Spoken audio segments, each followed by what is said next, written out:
అంతరాయతిమిరోపశాంతయే శాంతపావనమచింత్య వైభవం తం నరం వపుషి కుంజరం ముఖే మన్మహే కిమపి తుందిలం మహః శరణం కరవాణి శర్మదం తే చరణం వాణి చరాచరోపజీవ్యం కరుణామసృణైః కటాక్షపాతైః కురు మామంబ కృతార్థసార్థవాహం శారదా శారదాంభోజవదనా వదనంబుజే సర్వదా సర్వదాస్మాకం సన్నిధిః సన్నిధిం క్రియాత్ విమలపటీ కమలకుటీ పుస్తకరుద్రాక్ష శస్తహస్తపుటీ కామాక్షి పక్ష్మలాక్షి కలిత విపంచీ విభాసి వైరించి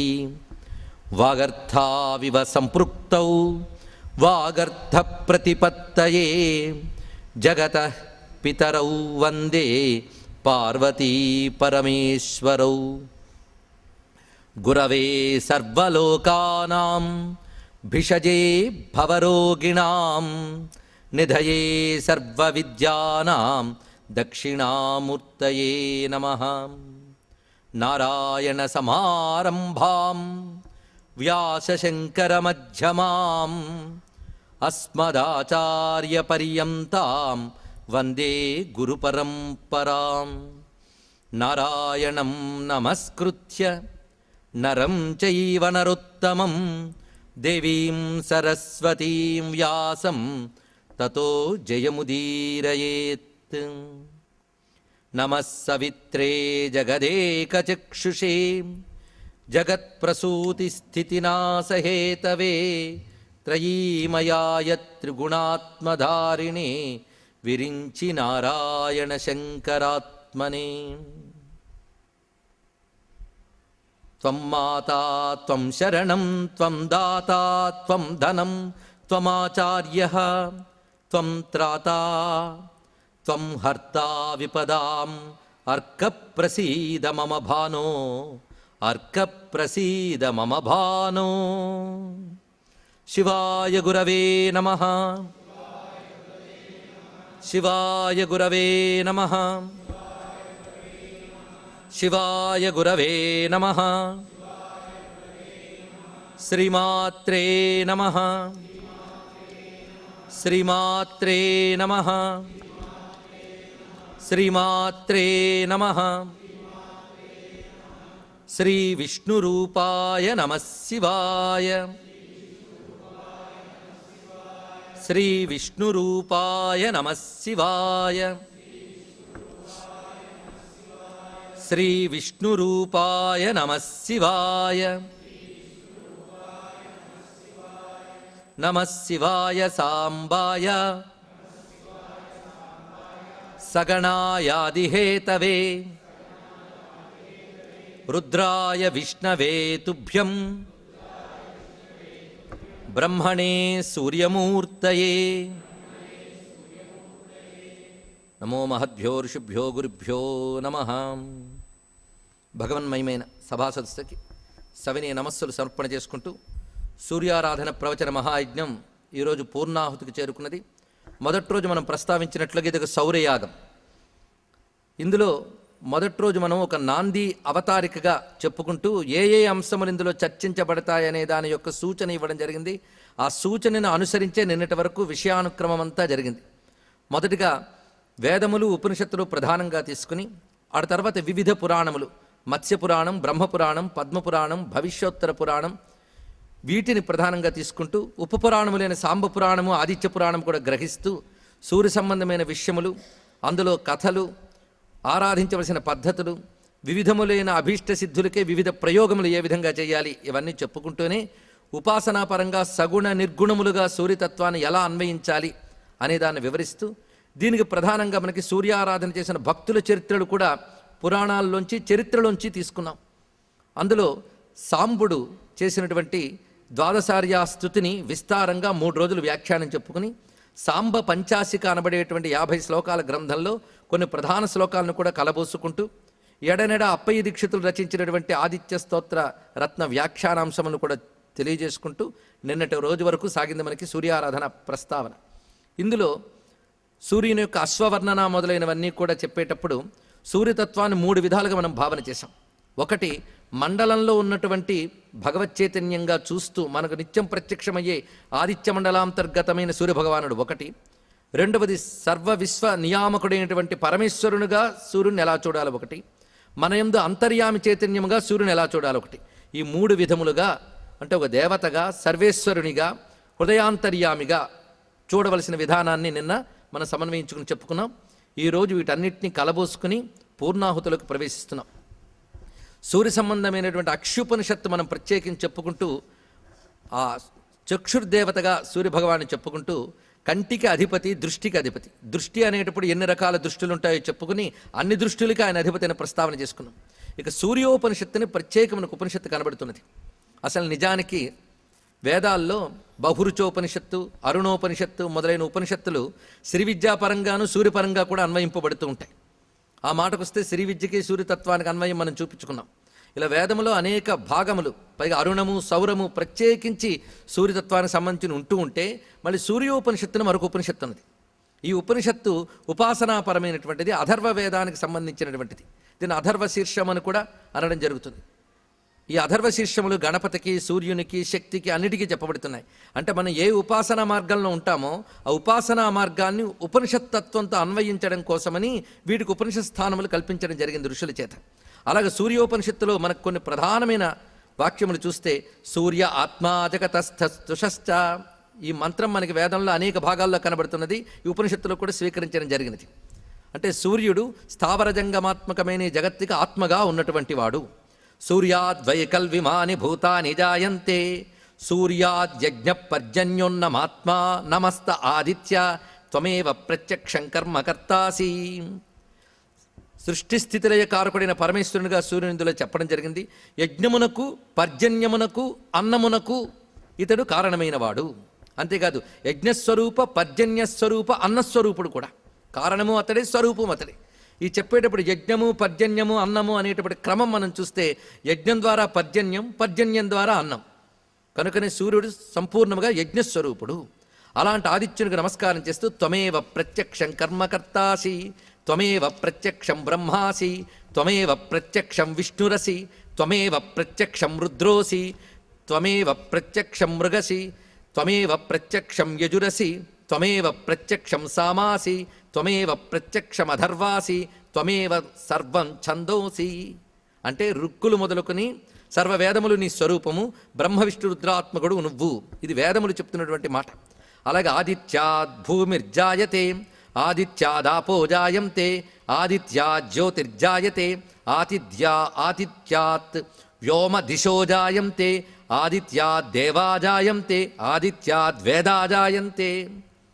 వేదం ఆ మాటి మాటిగా చెప్తున్న తీరులో పంచభూతములు, దేవతలు, వేదములు ఇవన్నీ కూడా ఆదిత్యాత్మకముగా దర్శించి ఉపాసించాలనే విశేషం తెలియజేస్తూ అసావాదిత్యో బ్రహ్మ అంటే వేదముల్లో వివిధ సందర్భంలో చెప్పిన సూర్యతత్వం అంతా ఉపనిషత్తుల్లో సమీకరిస్తున్నాడు మహర్షి. ఇక్కడ అసావాదిత్యో బ్రహ్మ కూడా ఈ ఆదిత్యుడే బ్రహ్మము అనే భావనతో ఉద్యంతమస్తం యంతమాదిత్యం, ఉదయించేటప్పుడు అస్తమించేటప్పుడు ఆదిత్యును ఉపాసించేవారు సకలం భద్రమస్తునతే, సర్వభద్రములు పొందుతున్నారు.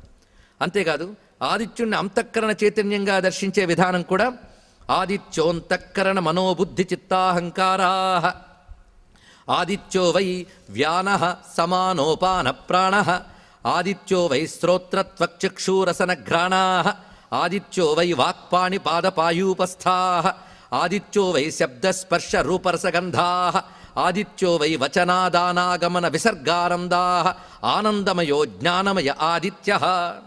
ఈ చెప్పడంలో సర్వాత్మక స్వరూపంగా ఆదిత్యుని ఎలా ఉపాసించాలి అని భక్తుడికి ఆదిత్యుడి పట్ల ఉండవలసిన దృష్టి ఎలా ఉండాలి. ఎందుకంటే దృష్టి బట్టే ఆరాధన అంతా ఉంటుంది. ఇటువంటి సర్వ బ్రహ్మభావనతో ఆదిత్యుని ఉపాసించాలి. నమో మిత్రాయ భానవే మృత్యుర్మాం పాహి, భ్రాజిష్టవే విశ్వహేతవే నమః, సూర్యాద్భవంతి భూతాని సూర్యేణ పాలితాని తు, సూర్యే లయం ప్రాప్నువంతి యస్ సూర్యస్సోహమేవ చ. ఇక్కడికి వచ్చేటప్పటికల్లా ఆ సూర్యుడే నేను అంటే సూర్యుని యందు ఉన్న తేజస్సు నాయందు ఉన్నటువంటి తేజస్సు రెండూ కూడా పరమాత్మయే అనే భావనతో సూర్య సోహమేవచ, ఇటువంటి దాన్ని అహంగ్రహోపాసన అని చెప్పబడుతూ ఉపనిషత్తులో చెప్పిన తత్వాన్ని వ్యక్తం చేయడం జరిగింది. మనం గతంలో అనేక మార్లు, నాకు జ్ఞాపకం, బ్రహ్మసూత్ర భాష్యంలో కూడా చెప్పుకున్నాం, మన రమణ మహర్షుల వారి జీవితంలో జరిగిన ఒక అద్భుతమైన ఘట్టం. రమణుల వారు ఒకసారి అరుణగిరి ప్రదక్షిణకి మధ్యాహ్న సమయంలో బయలుదేరారు. ఆ బయలుదేరుతున్నప్పుడు జగదీశన్ అనే ఒక శిష్యుడు ఆయన దగ్గర ఉన్నాడు. ఆయన కూడా బయలుదేరమన్నట్టు ప్రదక్షిణ సమయానికి. అది మే నెల, గ్రీష్మకాలం. ఆయనకు వెంటనే శిష్యుడికి వణుకు పుట్టింది. వీరంటే యోగి తట్టుకోగలరు, బయలుదేరిపోయారు, కానీ నన్నేడు బయలుదేరదీస్తున్నారని. కానీ గురువాజ్ఞ ధిక్కరించరాదు. సరే, ముందు రాలేనన్నవాడు బయలుదేరెట్ట ఆయనతో పాటు. నువ్వు వచ్చినా రాకపోయినా నేను వెళ్తానన్నారు గురువుగారు. పైగా కాళ్ళకి చెప్పులు లేకుండా నడవడం రమణుల వారి అలవాటు. ఆయన సిద్ధపడ్డారు. ఇప్పుడు ఈయన శిష్యుడు గురువు దగ్గర చెప్పులు వేసుకు వెళ్తాడా? ఈయన కూడా చెప్పులు విడిచిపెట్టాడు. ప్రదక్షిణ ప్రారంభమైంది. కొంతసేపటికి కాళ్ళు బొబ్బలు కట్టాయి. ఇంకా నేను నడవలేనండి, తల మాడిపోతోంది అంటూ కూర్చునిపోయేట. ఆయన మాత్రం నిబ్బరంగా ఉన్నారు రమణుల వారు.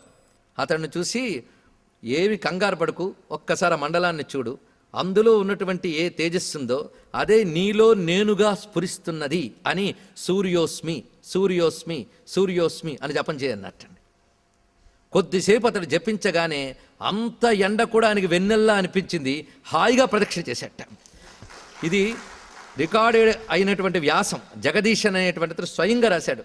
చెప్తాడు, అప్పటి నుంచి నేను ఇప్పటి వరకు కూడా కాలుకి చెప్పులు లేకుండా ఎలాంటి ఎండలైనా హాయిగా నడవగలను.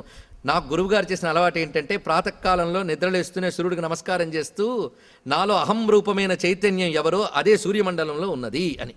సూర్య సోహమేవచ అంటే స్ఫురణకు వచ్చింది. గతంలో విన్నవారికి తిరిగి గుర్తు చేసినట్టు, కొత్తగా విన్నవారికి ఇప్పుడే తెలియజేసినట్టు. మొత్తానికి ఉపనిషత్ ప్రతిపాద్యమైన తాత్విక చింతనకి సూర్యోపాసన ఎంత చక్కగా సమన్వయిస్తున్నదో చూడండి. అందుకు ఆదిత్యాయ విద్మహే సహస్ర కిరణాయ ధీమహి తన్న సూర్య ప్రచోదయాత్. ఇది సూర్య గాయత్రిలో ఎన్నో ఉన్నాయి, కానీ ఇది ఒక ప్రత్యేక గాయత్రి. ఇది తత్పురుష ఇత్యాది శబ్దములతో మొదలు కాలేదు కనుక ఇది జపయోగ్యమైనటువంటి గాయత్రిగా ఉన్నది. సూర్య గాయత్రులు ఇదొకటి. అలాగే సవిత పశ్చాత్తాత్, సవిత పురస్తాత్ ఇత్యాది మంత్రములు వేదమనందు ప్రసిద్ధిగా ఉన్నాయి. సూర్యోపనిషత్తులు కూడా స్వీకరించడం జరిగింది. అయితే ఇక్కడ సూర్య మంత్రాన్ని కానీ సూర్యస్థుతిని కానీ సూర్యాభిముఖో జప్త్వా, సూర్యుడికి అభిముఖంగా జపిస్తే మహావ్యాధి భయాత్ ప్రముచ్యతే, వ్యాధి భయము నుంచి బయటపడతాడు. అంతేకాదు అలక్ష్మీర్ నశ్యతి, అభక్ష్య భక్షణాత్ పూతో భవతి. ఈ రోజుల్లో ఇది చాలా అవసరం. సూర్యమండలాన్ని చూస్తూ కానీ ఒక నమస్కారం చేసుకుని ఆయనకు సంబంధించిన ఏ మంత్రమైనా, నిన్నటి వరకు ఎన్ని మంత్రాలు చెప్పుకున్నాం మనం, అందరూ హాయిగా చెప్పించుకోదగ్గటువంటి మంత్రములు, అనుష్ఠానానికి పనికొచ్చే నామములు చాలా చెప్పుకున్నాం. అందులో ఏవైనా సరే సూర్యుడికి అభిముఖంగా జపిస్తే ఎటువంటి సత్ఫలితాలు లభిస్తున్నాయో చూడండి. ముందు పాపశోధనం జరుగుతున్నది. అభక్ష్య భక్షణాత్ పూతో భవతి, అగమ్యాగమనాత్ పూతో భవతి, పతిత సంభాషణాత్ పూతో భవతి, అసత్సంభాషణాత్ పూతో భవతి. అందుకే శాస్త్రంలో మనల్ని శుద్ధి చేయడంలో సూర్యకిరణాలకు మించినవి లేవు అని చెప్పారు. అందుకే ఆ కిరణములు మనల్ని శుద్ధి చేసేటువంటి గొప్ప ప్రక్రియ.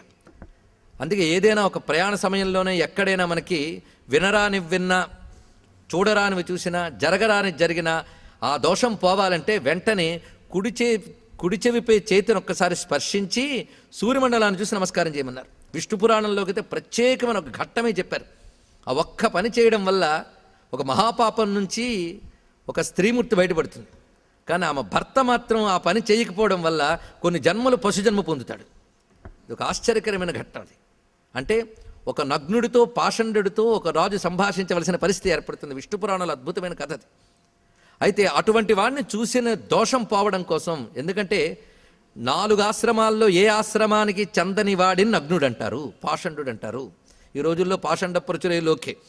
ఈ రోజుల్లో గట్టిగా చెప్పకూడదు. పాషండుడికి నిర్వచనం చెప్తే చాలామందికి కోపం వస్తుంది. కానీ ఇప్పుడు మనకు పాషండాదులే గురుస్థానాల్లో ఉన్న రోజుల్లో ఉన్నాం మొత్తానికి. అటువంటి పాషండుణ్ణి ఒక రాజు సంభాషించవలసిన పరిస్థితి ఏర్పడుతుంది. వెంటనే భార్య మాత్రం ఆ ప్రక్కనే ఉంటుంది. చూడరాని వాడిని చూసానని సూర్యుని చూసామే, వెంటనే నమస్కారం చేసుకుంటుంది. ఆమెకు దోషం పోతుందిట. భర్త పనిచేయడు, భార్య చెప్తుంది, అయినా చేయడు. తర్వాత జన్మల్లో అతడు వరుసగా 7 జన్మలు పశు పక్షి జన్మలు ఎత్తుతట. ఈమె మాత్రం శుద్ధురాలి, అన్ని జన్మల్లోనూ కూడా ఉత్తమమైన క్షత్రియ కన్యగా అవతరిస్తూ అతడు ఏ ఏ జన్మల్లో ఎలా ఉన్నాడో పోల్చుకుని అతను శుద్ధి చేస్తూ వెళుతుందిట. చివరి జన్మలో అతను బాగు చేస్తుంది ఆ భార్య. ఇది ఒక అద్భుతమైన కథలండి. కానీ ప్రస్తుతం ఏంటంటే సూర్య సందర్శనం ఎంత అద్భుతంగా మనల్ని తొందరగా ప్రాయశ్చిత్తానికి పనికొస్తున్నది. అందుకే మనకి కలియుగంలో ఏ ఏ విధులు ఉన్నాయో ఏవే పోయేవో తెలియదు, కానీ సూర్యుడు ఉన్నాడు, సూర్యకాంతి ఉంది. ఆయన నమస్కరించడానికి భగవంతుడు 2 చేతులు ఇచ్చాడు. ఎలా భావించాలో చెప్పడానికి భారతీయ ఋషులు ఇంత విజ్ఞానం ఇచ్చారు. మరి ఇలాంటి భావనతో భావించి ఆయన ఆరాధించడం చెయ్యకుండా ఇంకా మనం తరించలేకపోతున్నాము అంటే తరించే యోగం రాలేదనుకోవాలా? అందుకే ఋషులు ఇచ్చిన సూర్య విజ్ఞానాన్ని అందిపుచ్చుకుని మధ్యాహ్నే సూర్యాభిముఖ పటేత్, ఇప్పటి వరకు చెప్పిన దీనిని సూర్యాభిముఖంగా కానీ చేస్తే సజ్జోత్పన్న పంచమహాపాతకాత్ ప్రముచ్యతే అన్నారు. ఇక్కడ ఎలాంటి పాతకం నుంచైనా బయటపడతాడు అంటూ ఇంకా చాలా చాలా విశేషములు చెప్పారు. మనం ముఖ్యమైనవి చెప్పుకున్నాం. దీన్ని బట్టి అసావాదిత్యో బ్రహ్మ అనేటువంటి భావాన్ని బలపరుచుకుని సూర్య సోహమేవచ. ఇక్కడ సూర్యుని విషయంలో మనం నమస్కారం ఒకటి, అర్ఘ్యం ఒకటి ప్రధానంగా చెప్పడం జరిగినది. అలాగే సూర్యునికి నివేదించవలసిన పదార్థాల్లో ఎర్రని కుసుమములు, రక్తచందనము, వీటితో పాటు పాయసాన్న ప్రియుడు సూర్యుడు. పాయసము నిజానికి యజ్ఞయోగ్యమైన ద్రవ్యం. అది గోక్షీరంతో వండినటువంటి పాయసం ఉన్నదే, అంతకు మించిన మహాపదార్థం లేదు. దానితో ప్రయోగాలు కూడా మనం ఇక్కడ చెప్పుకోవడం జరిగింది. అయితే సూర్యుడికి వీటితో పాటు మరొక ప్రీతి ఉన్నది. అదేమిటంటే స్తుతి ప్రీతి అన్నాడు. ఇది కొంచెం ఆలోచించవలసిన గొప్ప అంశం. స్తోత్రం అంటే చాలా ఇష్టంట. అసలు దేవతలందరికీ స్తోత్రం అంటే చాలా ఇష్టం. దేవతలు స్తుతి ప్రియులు. స్తుతి స్తోతారణ ప్రియ అని మనం ప్రత్యేకంగా అంటున్నాం. స్తోత్రప్రియ, స్తుతిమతి, శృతి సంస్తుత వైభవ. అక్కడ కూడా ఆ నామములలో మనకు స్తోత్రం యొక్క గొప్పతనం చెప్తూ ఉన్నారు. పైగా స్తోత్రం భగవత్ స్వరూపంట. ఇది గొప్ప ఆలోచించవలసిన ప్రధాన విషయం. స్తోత్రం ఎలాగయ్యా భగవత్ స్వరూపం అవుతుంది అంటే, స్తోత్రంలో చెప్పేది భగవంతుని యొక్క రూపము, నామము, మహిమ, లీల, గుణము, తత్వము, ఇవే ప్రతిపాదింపబడతాయి. అప్పుడు ఆ స్తోత్రంలో చెప్పబడిందంతా భగవంతుని మెటీరియలే కదా, ఆయనకు సంబంధించిన విషయజాతమే మొత్తం ఉన్నది. కనుక స్తోత్రమే ఆ దేవత యొక్క స్వరూపంగా చెప్పారు. అందుకు అటువంటి స్తోత్రము దేవతకి ప్రీతి. ఎందువల్ల ఇక్కడ చెప్తున్నారు. ఇక్కడ ఇది మనం లోకంలో పొగిడితే పొంగిపోతారండి అని చెప్పడం కాదు. పొగిడితే కూడా పొంగకపోతే ఇంకెందుకండి వాడు. పొగడ్తకు శక్తి ఉన్నది, అదొక దైవీయమైన శక్తి అది. అయితే భగవంతుడికి రవి అని పేరు. రవి గురించి మనం చెప్పుకున్నాం. రూయతే స్తూయతే ఇది రవి అని. స్తుతింపబడువాడు, స్తుతికి యోగ్యమైన సర్వగుణములు, మహిమలు, తత్వము కలవాడు కనుక ఆయన రవి అన్నారు. స్తుతికి యోగ్యమైన వాడు ఆయన ఒక్కడే. ఆయన తప్ప ఇంకెవరిని స్తుతిస్తాం? అలాంటి ఆ మహానుభావుడికి స్తోత్రము ద్వారా ప్రసన్నం చేసుకోవడం చాలా సులభము. అందుకే నమస్కారార్ఘ్యములతో పాటు స్తుతిని ప్రధానంగా చెప్పారు. అది మనకి ఏకపాదం మొదలుకొని సహస్రపాదాల వరకు స్తోత్రాలు చాలా చాలా ఉన్నాయి. అలాంటి ఒక మహాస్తోత్ర కావ్యాన్ని ఈరోజు పూర్ణాహుతి పదార్థంగా తీసుకున్నాం. ఇక్కడ ఆ స్తోత్ర కావ్యం నిజంగా చెప్పాలి అంటే దానికే కనీసం రోజుకు 2 గంటలు చెప్పున్న చాలా క్లిష్టంగా కుదించి మాట్లాడితే మనం 10 రోజులు చెప్పుకోవచ్చు. అది మయూరక విరచించినటువంటి సూర్య శతకం. ఇది చాలా అత్యద్భుతమైనటువంటి గ్రంథం. ఇది మంత్రమయం. అయితే స్తుతికి సూర్యునికి ఉన్న సంబంధం ఎలాగో చెప్పుకుందాం. కానీ ఈ స్తోత్రం యొక్క ప్రత్యేకత మొదటి రోజు అవతారికలో విషయ సూచకులుగా చిన్నగా ప్రస్తావన చేయడం జరిగింది. మయూరుడి సూర్య శతకం సంస్కృత సాహిత్యంలో చాలా అగ్రస్థానంలో ఉన్నది. ఇది ఆధ్యాత్మిక ప్రక్రియ, మంత్ర ప్రభావము అటు ఉంచి ముందు కాళిదాసాది కవులతో సమానమైన స్థానం మయూరునికి ఉన్నది. పైగా మయూరుని సూర్య శతకంపై సంస్కృతంలో భాష్యాలున్నాయి. అలంకార గ్రంథాల్లో, లక్షణ గ్రంథాల్లో అలంకారాల గురించి చెప్పేటప్పుడు మయూరుని సూర్య శతకాలు ఉటంకించారు. అన్ని అలంకారాలకి ఇది ఆధారం. శబ్దాలంకారాలు కానీ, అర్థాలంకారాలు కానీ, వాటిలో అన్ని విశేషాలు ఇందులో చెప్పబడతాయి. అలాగే ఛందో విన్యాసంలో కూడా దీన్ని ప్రధానంగా చెప్తారు. అయితే కాళిదాసాదులు ఇత్యాదులు సరసన నిలబడ్డాడు ఈయన. సంస్కృత వాంగ్మయంలో కూడా ఈయన ప్రభావం చాలా ఉన్నది. దండి లాంటి మహాత్ములు కూడా, దండి ఈయనకి సమకాలికుడు అంటారు. ఆ దండి కూడా శ్రద్ధరా ఛందస్సు తీసుకుని రచన చూపించాడు. శ్రద్ధర అనబడే ఛందస్సులో సూర్య శతకం అంతా రచించారు. దీని ప్రభావంతోనే అప్పయ్య దీక్షితుల వారు 12 శ్లోకాలు శ్రద్ధలో రచించారు. సరే, సంస్కృత వాంగ్మయంపై దీని ప్రభావం అంతా ఇంత కాదు. ఆఖరికి కూరనారాయణ కవి అని ఒక వైష్ణవ పండితుడు, మహాపండితుడు ఉండి ఆయన సరిగ్గా సూర్య శతకానికి ప్రతిగా సుదర్శన శతకం అని కూడా రచించాడు. అది కూడా 100 శ్లోకాలు. ఇదే ఛందస్సు, గమనం ఇలాగే ఉంటుంది. ఇది చదవడం ఎంత క్లిష్టంగా ఉంటుందో అది కూడా అంతే క్లిష్టంగా ఉంటుంది. కానీ క్లిష్టంలో ఉన్న మాధుర్యం ఇష్టంగా కొందరికి తెలుస్తూ ఉంటుంది, అది వేరే విషయం. అందులో ఒక మాధుర్యం ఉంది. ఆ సుదర్శన శతకానికి అంత ప్రభావం ఉంది. అది పారాయణ చేసిన వాళ్ళకు కూడా విశేషమైన ప్రభావం ఉన్నది. అయితే తెలుగులో మాత్రం ఒక ప్రౌఢ కవి మీద ఈ సూర్యశతక ప్రభావం అంతా ఇంత కాదండి. కొన్ని శ్రద్ధరలే తీసుకుని ఆయన తెలుగులో దించేశాడు. అంతేకాదు సూర్యశతకంలో ఎన్నో శ్లోకాలకి ఆయన తెలుగులో అనువాదం చేసి తన ప్రబంధంలో కలిపేశాడు. ఆ మహాత్ముడు శ్రీనాథ మహాకవి. ఆయన కాశీఖండంలో సూర్యవర్ణనం వచ్చినప్పుడు విజృంభించాడు. ఇంత వర్ణన కాశీఖండంలో మూలంలో లేదు. ఎక్కడి నుంచి పట్టుకొచ్చాడురా అంటే సూర్యశతకం నుంచి. భావాలు అలా తీసుకున్నాడు. కొన్ని శబ్దములు ఎత్తుగడే శ్రద్ధరలోకి తీసుకువెళ్ళిపోతాడు. అంటే సూర్యశతకానికి తగ్గట్టుగా తెలుగులో రాయాలంటే చింతామణి సరస్వతి ఉపాసకుడైన శ్రీనాథునికే సాధ్యమవుతుంది, కానీ ఇంకెవరికి సాధ్యమవుతుందండి? అందుకే ఆ మహానుభావుడు అంత పటిష్టంగా చూపిస్తాడు. అంతేకాదు సూర్యశతకం సూర్య పారమ్యం చెప్పేటువంటి ఒక ఉపాసనా గ్రంథం. అదొకటి ప్రత్యేకమైనటువంటిది. దీనిలో అనేక అద్భుతాలు ఉన్నాయి. అద్భుతాలన్నీ చెప్పుకోవడానికి నిజానికి ఒక్క పూట చాలదు. కానీ ఏ కొద్దిపాటి రుచి చూసినా జన్మధన్యమవుతుందని ఇక్కడ చెప్పుకుంటున్నాం. అయితే ఇక్కడ స్తుతికి ఈ శతకానికి సూర్యునికి ఉన్న అనుబంధాన్ని మనం చూస్తే, స్తుతి అంటే వాగ్రూపం, అంతే కదా. వాక్కుకున్న శక్తి అంతా ఇంత కదా. అదే కదా మంత్రం కూడా అవుతున్నది. ఒక మౌనంగా వాక్కుని మననం చేసుకున్న రక్షిస్తోందంటే వాక్కుకి ఎంతో శక్తి ఉన్నది. ఎందువల్ల ఇంత శక్తివంతమైనది అంటే సూర్యుడు తేజస్వరూపుడు, అది మర్చిపోరాదు. సూర్యుడు తేజస్వరూపుడు గనక వాక్కుకి ఆయనకి అనుబంధం ఉందట. ఇది ఎలా చెప్తారు అంటే, మనం తినే పదార్థములు 3 రకాలుగా ఉంటాయని చాందోగ్యం మనకు చెప్తున్నది.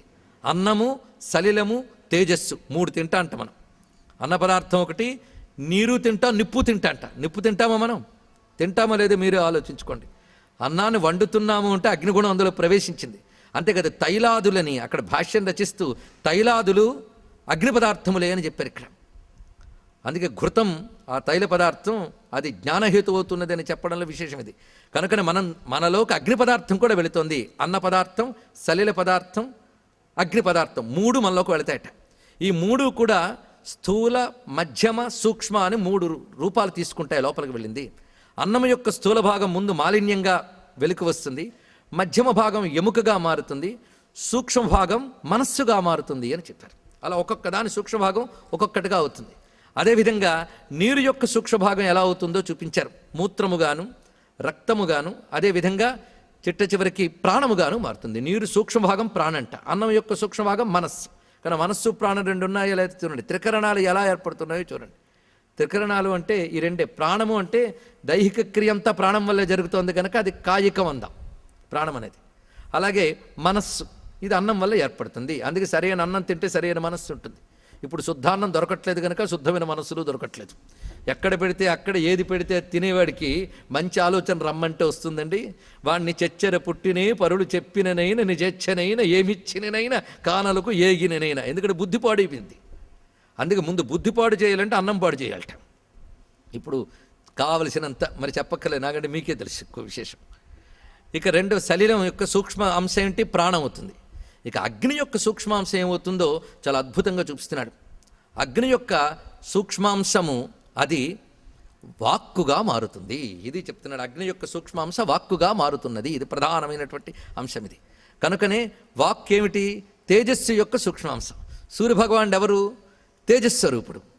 అందుకు ఆ తేజస్వరూపుడైన సూర్యుని యొక్క ప్రసన్నత తీసుకోవాలంటే ఆయన యొక్క సూక్ష్మ రూపమైన వాక్కు ద్వారా ఆయన ప్రసన్నం చేసుకోవచ్చు. ఇది అర్థమైతే సూర్యమండలాన్ని ఋగ్యజుస్సామాత్మకను ఎందుకన్నారో అర్థమవుతుంది. ఎందుకంటే వాక్కు ప్రధానంగా ఋగ్యజుస్సామాత్మకంగానే ఉంటుంది. వాక్కు యొక్క లక్షణం అది. అపౌరుషేయమైనటువంటి వాక్కు అంటే మానవ సృజన కాని తనంత తాను ఆవిర్భవించిన దివ్యవాక్కు యొక్క స్వరూపమే ఋగ్యజుస్సామాత్మకం. అందుకే నేను మొదటి 2 రోజుల్లోనే ఋగ్యజుస్సామముల గురించి చాలా విశేషంగా చెప్పడం జరిగినది. అందున బ్రహ్మదేవుడు ఋగ్యజుస్సామములు పలకగానే ఆ వెలికి వచ్చిన ఋగ్యజుస్సామములంతా కలిసి కాంతిపుంజంగా మారి సూర్యమండలంగా ఆవిర్భవించింది అని ఋగ్యజుస్సామాత్మకమే అది. అందుకే ఋగ్యజుస్సామపారగ అని ఆదిత్య ఉదయంలో చదువుతున్న విశేషం. అలాగే రుక్కు యజుస్సు సామము స్వామికి మండలముగాను ఇక పురుషునుగాను కిరణములుగాను ఎలా ఉంటాయో తైత్తిరీయం ఆధారంగా మనం చెప్పుకున్నాం. మొత్తానికి శబ్దానికి సూర్యునికి ఉన్నటువంటి స్పందించే లక్షణం అది. ఆయన యొక్క స్వరూపమే వాక్కు. అందుకే సూర్యభగవాన్ని వాక్కు ద్వారా ప్రసన్నం చేసుకోవచ్చు. అందుకు స్తుతితో ఆయన ప్రసన్నం చేసుకోవచ్చు. అందుకు దేవతలందరూ కూడాను ఆయన స్తుతితో ప్రసన్నుల్ని చేసుకుంటున్నారు.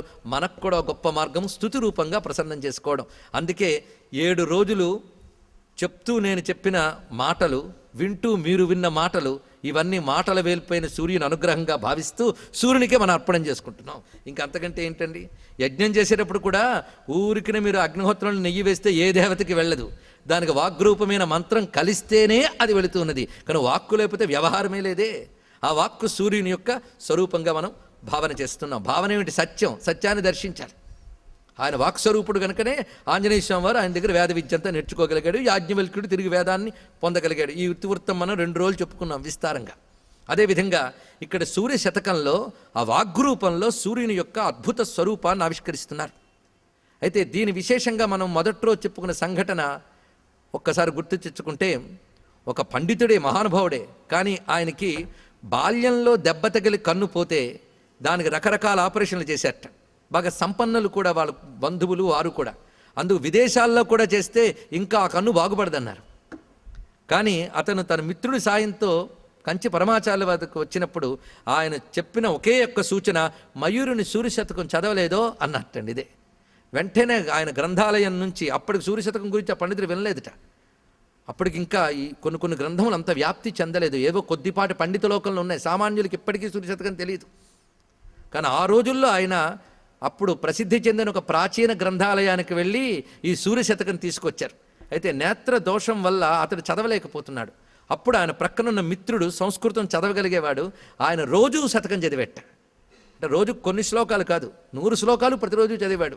ఈయన సంధ్యావందనం చేసుకోవడం, కూర్చుని వినడం, అది పని. అలా 41 రోజులు సూర్యశతకం వింటే ఆశ్చర్యకరంగా దేశ విదేశ వైద్యులు కూడా చేతులెత్తేసినటువంటి ఆ నేత్రము ఏ చికిత్స అవసరం లేకుండానే బాగుపడింది. ఇది జరిగిన విషయం.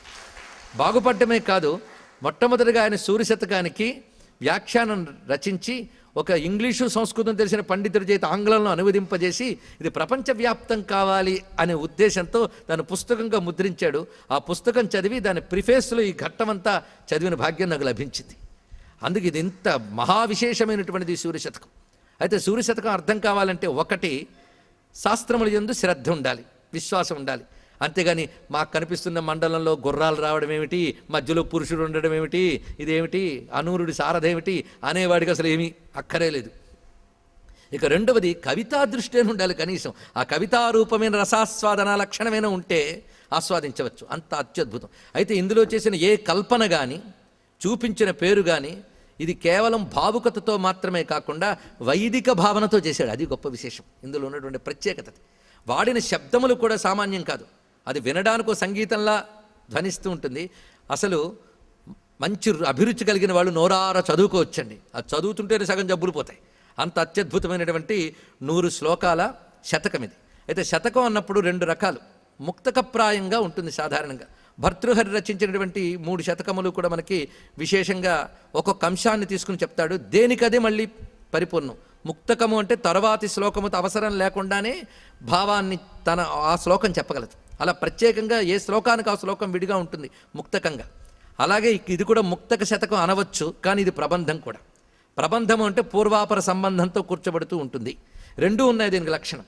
అలా ఒక క్రమం ఉంది.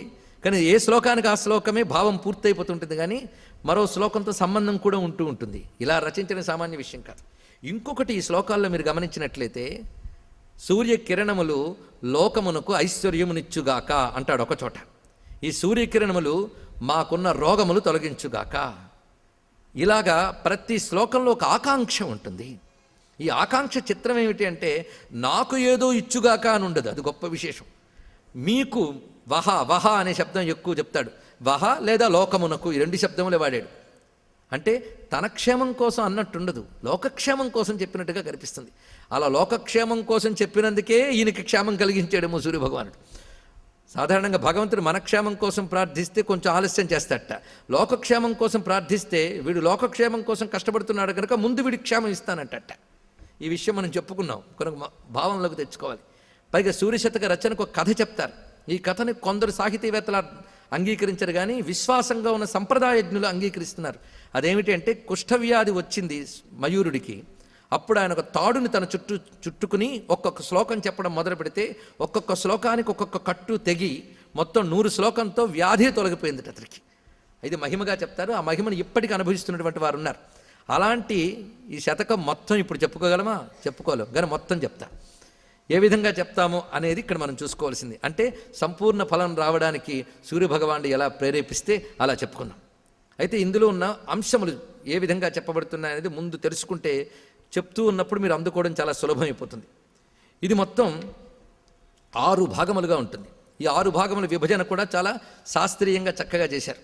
ఇందులో మొట్టమొదటిగా సూర్య ప్రభావర్ణనము అని కనబడుతుంది. ప్రభ అంటే కాంతి. సూర్యునికి ప్రభని వర్ణించేటువంటి భాగం మొట్టమొదటిగా కనిపించేది. దాని తర్వాత అశ్వవర్ణనము అంటే సూర్యుని యొక్క గుర్రాలని వర్ణిస్తూ చెప్తూ ఉంటారు. అటు తర్వాత కనబడేది సారథి వర్ణనము. సారథి అనూరుడు, ఆయనకు సంబంధించినటువంటి వర్ణన కనిపిస్తుంది ఇక్కడ. అటుపై కనిపిస్తున్నది రథవర్ణనము. రథము తర్వాత మండలము, మండలం తర్వాత పురుష వర్ణనము. ఇలా 6 భాగములు ఉన్నాయి. అంటే ఇక్కడ మనకి క్రమం ఎలా వెళుతుందంటే ముందు కనిపిస్తోంది కాంతిపుంజం. ఆ కాంతిపుంజం తర్వాత మనం చూడవలసింది రథములు, అశ్వము. ఆ అశ్వములు తర్వాత అశ్వాలను తోలుతున్నటువంటి సారథి కనిపిస్తాడు. ఆడ తర్వాత మండలం ఉంటుంది రథమధ్యంలో. ఆ మండలాన్ని చాలా అద్భుతంగా చూపిస్తాడు. ఆ మండల మధ్యంలో పురుషుడు, సూర్యుడు అనబడేవాడు. ఇలా మనకి క్రమంగా 6 భాగముల ఈ విషయాలని కొన్ని శ్లోకాల్లో ఒక్కొక్క భాగాన్ని వర్ణిస్తాడు. అంటే అశ్వవర్ణన కొన్ని శ్లోకములు, రథవర్ణన కొన్ని శ్లోకములు, సారథి వర్ణన కొన్ని శ్లోకములు, రథమధ్యంలో ఉండే మండలం యొక్క వర్ణన కొన్ని శ్లోకములు, మండల మధ్యంలో ఉన్న పురుషుడిని చిట్ట చివరికి వర్ణిస్తూ చూపిస్తాడు. ఈ చూపించడంలో మాత్రం వైదిక ఉపనిషత్ సంప్రదాయాన్ని అనుసరిస్తూ వెళ్ళాడు ఈయన. అంటే సంపూర్ణమైనటువంటి ఆగమ నిగమ సంప్రదాయాలను అనుసరించి రచించాడు ఇక్కడ. కనుకనే అది ఝటితి స్ఫూర్తితో, అంటే అప్పటికప్పుడు కలిగినటువంటి స్ఫూర్తితో చెప్పినా ఎన్నాళ్ల నుండో ఉపాసన చేస్తే కానీ ఈ విషయంలో చెప్పలేరు. ఉపాసనా బలంతో చెప్పినటువంటి అత్యద్భుతమైనటువంటి స్తుతి ఇది. అయితే ఇందులో ఆయన తీసుకున్న ఛందస్సు పేరు శ్రద్ధరా అనబడే ఛందస్సు.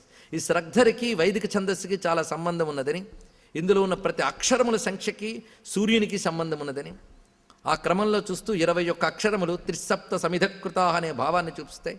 7 అక్షరాలకు ఒక విరిపు వస్తుంది అక్కడ.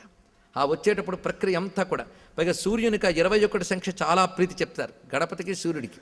అందుకే మనం 21 మహిమాన్విత నామముల గురించి నేను చెప్పుకున్నాం.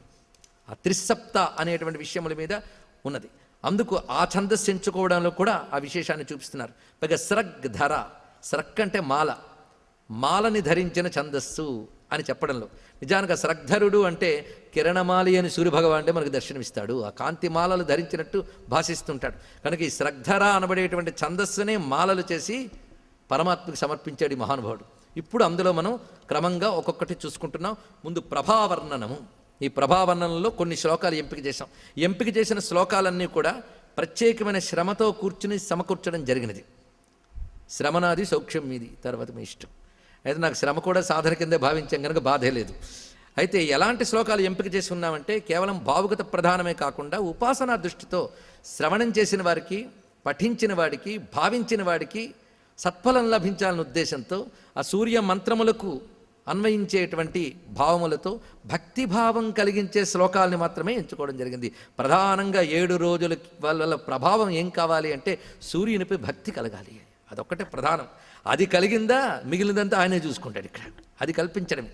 అందుకే సూర్యుడికి సంబంధించిన జ్ఞానం చెప్పడం కానీ, విశేషం చెప్పడం కానీ, ఇవన్నీ కూడా అబ్బో ఎన్ని పుస్తకాలు చదివేటరా వీడు అని మీరు అనుకోవాలని నేను అనుకోలేదు. అనుకున్నది ఒక్కటే, సూర్యునిపై భక్తి. అయితే ఒక్కటి మాత్రం చెప్పగలం, ఏదో మహాయోగం ఉన్నవాళ్లే ఈ 6 రోజులు రాగలిగారు, అందులో సందేహం లేదు.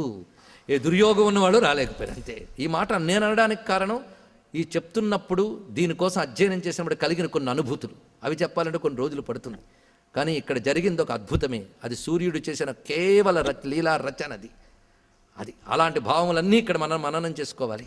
అందుకే ఇతరములకి ఇక్కడ జరిగిన దీనికి ఏదో భిన్నత్వం ఉన్నదే అనిపించిన వారందరూ గ్రహించవలసింది, సూర్యుడు ఫిల్టర్ చేసి ఎవరిని పంపించాడో వాళ్ళు మాత్రమే రాగలిగారు ఇక్కడికి. కేవల శ్రద్ధాళువులు వాళ్ళు మాత్రమే రాగలిగారు ఇక్కడ. అత్యంతాప్తులైన వాడు కూడా రాలేకపోయారు, కొంతమందే రాగలిగారు. అంటే అది శ్రద్ధ. అందుకు నటన పరువులను దూరం తప్పించి శ్రద్ధాళువులు మాత్రమే తీసుకొచ్చిన సూర్యభగవానుడి యొక్క కారుణ్యానికి నమస్కరిస్తూ ఈ సూర్యశతకంలో ప్రవేశిస్తున్నాం. ఆ శోభను దర్శిద్దాం. జంభారాతీభ కుంభోద్భవమివ దదత సాంద్ర సింధూరరేణుం రక్తాసిక్తా ఇవోఘైరుదయ గిరితటీ ధాతు ధారా ద్రవస్య ఆయాంత్యాతుల్యకాలం కమలవనరుచే వారుణావో విభూత్యై భూయాసుర్భాసయంతో భువనమభినవా భానవో భానవీయా. చదువుతూ ఉన్నప్పుడు వచ్చిన శబ్దజాలం యొక్క స్పందన అద్భుతంగా ఉంటుంది. కొన్ని చోట్ల భకార ప్రాధాన్యం రాస్తాడు. దానికి శబ్దశాస్త్రం తెలిసిన మహానుభావులకు వ్యాఖ్య చూపించారు. అలాంటివి ఎన్నో ఉంటాయి. ఉదాహరణకు చెప్తున్నాను. భకార ప్రాధాన్యంతో మొత్తం శ్లోకం నడుస్తుంది. విశేషం ఏంటంటే భకార ప్రాధాన్యంగానే చదివితేట వాయు సంచారం మన శరీరంలో సక్రమం అవుతుందిట. ఆ శ్లోకం పఠిస్తే సుఖప్రసవం జరుగుతుంది స్త్రీలకి అని వైద్యశాస్త్ర ప్రకారంగా చెప్పారు అక్కడ. భకార ప్రాధాన్యంతో ఈ రహస్యం పట్టుకున్నాడు శ్రీనాథుడు. హరవిలాసంలో ఒక మొత్తం శీర్షపద్యం అంతా భకార ప్రాధాన్యంతో రచిస్తాడు. ఆయన చెప్తాడు స్వయంగా ఈ విషయాన్ని కూడా.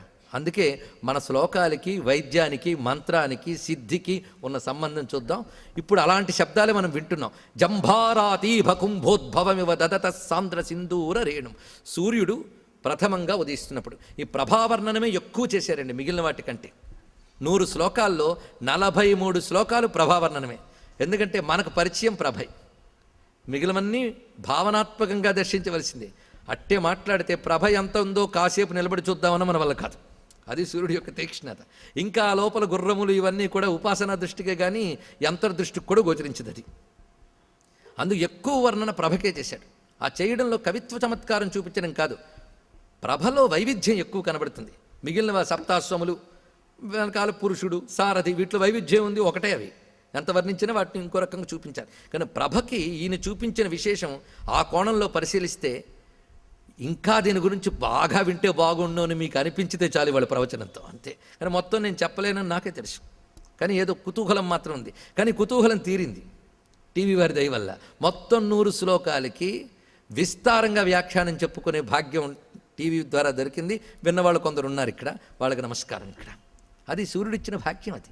సరే, ఇక్కడ ప్రభావనంలో ప్రత్యేకత ఏంటంటే ఆ ఉషక్కాలంతో పాటు క్రమంగా సూర్యప్రభ పెరుగుతుంది కనుక లేత ఎండ దగ్గరతో మొదలుకొని తీక్ష్ణమైన ఆతపం వరకు చూపిస్తూ మళ్ళీ అస్తమయ కాంతి వరకు, అంటే ప్రభలో ఇంత మార్పు ఉంటుంది. ఆ మార్పునంతటినీ శ్లోకాల్లో చూపిస్తాడు. ఆ ప్రభల్లో ఉన్న రకరకాల అంశాలు, ఆ సౌమ్యమైన ప్రాతకాల కాంతి, తీక్ష్ణమైన మధ్యాహ్న కాంతి, మళ్ళీ సాయంత్రం ఆయన తిరిగి అస్తమించేటప్పుడు వస్తున్న దశలు. ఇందులో మనం ప్రాతర్మధ్యాహ్న సాయం సమయంలో చెప్పినా వీటిలో సూక్ష్మ కాలముల్లో కూడా ప్రభలో మార్పు ఉంటుంది. ఆ మార్పులన్నీ జాగ్రత్తగా పరిశీలిస్తే ఈ శ్లోకాల్లో కనబడతాయి. అలా చూస్తే సూర్యుడిని ఎంత పరిశీలించాడో మహానుభావుడు. ఆ పరిశీలన అనేది చాలా గొప్ప విషయం. అది అందుకే పరిశీలించాలండి. అలాగ సూర్యుడు ఉదయం నుంచి అస్తమయం వరకు ఆయన్నే అనుసరించి పరిశీలించడం. అదే హనుమంతుడు సూర్యుడి వెంటే తిరిగి నేర్చుకున్నాడంటే అర్థం పైన మండలంలో పరిగెత్తాడని కాదు అక్కడ అర్థం. సూర్యోపాసన చేశాడు. సూర్యుడిని అంతగా ప్రతి క్షణం ఉన్న సూర్యశక్తిని ఉపాసన చేశాడు ఆంజనేయుడు అని అన్వయించుకోవచ్చు మనం, తప్పేం లేదు. అలాంటి భావం ఇక్కడ పరిశీలన. సూర్యకాంతిలో రకరకాల కోణాలు పరిశీలిస్తున్నాడు. ఇప్పుడు ప్రాతకాలం ఆ పొద్దుట వచ్చిన సూర్యకాంతి లేత ఎర్రని కాంతులతో ఉంది. ఆ ఎర్రని కాంతి ఎలా ఉన్నది అని వర్ణిస్తున్నారు ఇక్కడ. ముందు అదే కదా కనబడుతుంది, ఎరుపు కాంతి. ఆ ఎర్రని కాంతి ఎలా ఉందంటే జంభారాతీభ కుంభోద్భవమివ దదత సాంద్ర సింధూర రేణుం. జంభారాతి అంటే ఇంద్రుడు అని అర్థం. జంభాసురునికి శత్రువతడు. ఆ ఇంద్రుడి యొక్క వాహనము ఏది? ఐరావతం. ఐరావతం యొక్క కుంభస్థలంపై సింధూరం జల్లి ఉంచారు, అలంకారం. ఆ సింధూరం కానీ తీసుకొస్తున్నాడా అన్నట్టుందట ఎర్రని కాంతి. అంటే ఆయన దివి, తర్వాత అంతరిక్షము, అటు తర్వాత పృథ్వీ, ఇలా వస్తాడు సూర్యభగవానుడు. మన వైదిక అన్వయం ప్రకారంగా మనం చూస్తున్న సూర్యభగవానుడు అసలు తేజస్సు ఆ స్వర్గలోకంలో మొదలై అక్కడ ఉన్నది. మన భూమికి కనబడేటప్పుడు పరిస్థితి వేరు. అక్కడి నుంచి క్రమంగా ఈ భూమిలోకి దిగి భూమి యందు ప్రసరిస్తున్నది కనుక క్రమం అలా చూపించాడు. మొట్టమొదటిగా స్వర్గమునందున్నటువంటి ఐరావతము యొక్క కుంభస్థలంపై ఉన్న సాంద్ర సింధూరరేణుం దధత. ఆ సాంద్రమైన సింధూరపు పొడిని పట్టుకొస్తున్నాడా అన్నట్టుంది ఎర్రని కాంతి. తర్వాత రక్తా సిక్తా ఇవోఘై హృదయగిరితటి ధాతుధారా ద్రవస్య. ఆ తర్వాత ఉదయ పర్వతమని, ఆ ఉదయ పర్వతం దగ్గర ఉన్నటువంటి గైరికాది ధాతువులు కరిగినప్పుడు ఎర్రగా ఉంటాయట. అలాగ తాను భూమి మీద మెట్టినప్పుడు ఆ ఉదయ పర్వతపు గైరిక ధాతువుల ఆ ఎర్రని రసాన్ని తీసుకొస్తున్నాడా అన్నట్టు ఉందిట పొద్దుటి కాంతి. అంటే అప్పుడు స్వర్గం నుంచి ఉదయగిరికి వచ్చాడు. ఇంకా ఎరుపుని మరొకలాగా చూపిస్తున్నాడు. ఆయాంత్యా తుల్యకాలం కమలవనరుచేవారుణావో విభూత్యై. తుల్యకాలం అనే మాట ఇక్కడ చక్కగా ప్రయోగించడం జరిగింది. తుల్యకాలం అంటే అదే సమయంలో అని అర్థం. అంటే సూర్యుడు ఉదయిస్తున్న సమయంలోనే, ఆ తుల్యకాలంలోనే కమలాలు విచ్చుకుంటున్నాయట. ఆ విచ్చుకున్న కమలముల ఎర్రదనం కూడా చూపిస్తున్నాడా అన్నట్టుందట. అంటే కిరణాల్లో ఎరుపులో 3 కనిపిస్తున్నాయి. ఒకటి ఐరావతము యొక్క సింధూరము, ఉదయ పర్వతంపై ఉన్న గైరిక ధాతు ద్రవము, మూడవది కమలముల ఉందన్న ఎరుపు. ఈ చెప్పడంలో ఆ క్రమం చూడండి. దివి, ఉదయగిరి, మళ్ళీ కమలములు. అంటే సూర్యకాంతి ప్రసరించినటువంటి ఆ వైన 3ంటిని ఆక్రమించుకుంటా ఆయన వచ్చినటువంటి ఆ ఎరుపు కాంతిని ముందు చూపిస్తున్నాడు. పైగా ఇంద్రుడు అని మొదలు పెట్టడంలో ప్రత్యేకత ఉంది. జంభారాతీభ అని చెప్పడంలో ప్రత్యేకత ఏంటంటే సూర్యుడు ఉదయించేది తూర్పు దిశన, తూర్పు దిక్కుకి అధిపతి ఇంద్రుడు. కనుకనే ఇంద్రుడితో ప్రారంభించినప్పుడు ఉదయం ఏ దిశలో జరుగుతుందో తదధిపతిని చెప్పాడు. అంత ఔచిత్యం ఉంటుంది. మనం అనుకుంటాం స్తోత్రాల్లో ఇంత ఉంటుందా అని, అంత ఉంటుంది. ఆ ఉన్నదే మనకు కనబడాలి, అదే ఒకటి వచ్చింది.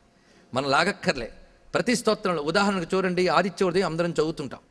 అందుకో ఏష బ్రహ్మాచ విష్ణుశ్చ శివస్కంద ప్రజాపతి మహేంద్రో ధనదక్కాలో యమ సోమో హ్యపాంపతి అందరం చదువుతాం. కానీ అందులో ఎంత ఔచిత్యం చూపిస్తున్నాడు అగస్త్యుడు చూడండి. అందుకే నిన్న కూడా కొన్ని ఆదిత్య ఉదయ వాక్యాలు మనం చెప్పుకున్నాం. అదొక సంపూర్ణ విద్యగా ఇచ్చాడు అగస్త్యుడు, సామాన్యాంశం కాదది. మహేంద్రో ధనదహ కాలో యమస్సోమో యపాంపతి.